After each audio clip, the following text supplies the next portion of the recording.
ایک خاتون گلبرگہ سے عرض کرتی ہیں، السلام علیکم ورحمۃ اللہ تعالی وبرکاتہ۔ حضرت کی بارگاہ میں سوال یہ ہے کہ ایک لڑکا اور لڑکی 8 سال سے ریلیشن شپ میں تھے۔ کچھ سال ہوا کہ ان لوگوں نے آپس میں نکاح کر لیا ایجاب و قبول کے ذریعے۔ بعدہ لڑکے نے ایک دوسرا نکاح کر لیا اور پہلی لڑکی کو معلوم نہیں کہ اس نے نکاح کر لیا۔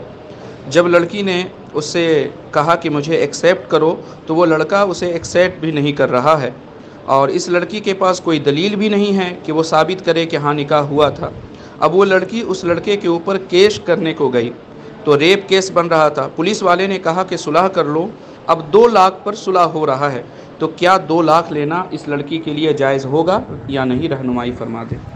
وعلیکم السلام ورحمۃ اللہ وبرکاتہ۔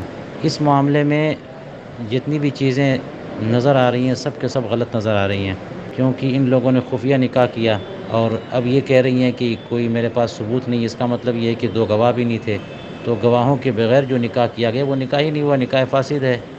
حرام کاری کر رہے تھے یہ لوگ، تو شروع سے ہی وہ غلط تھے۔ اب اس کے بعد وہ ایکسیپٹ نہیں کر رہا ہے تو اس نے اس پر کیس کر دیا، تو ایکسیپٹ نہ کرنے کا مطلب یہی ہے کہ نکاح تھا ہی نہیں، تو نکاح کیا ایکسیپٹ کرے؟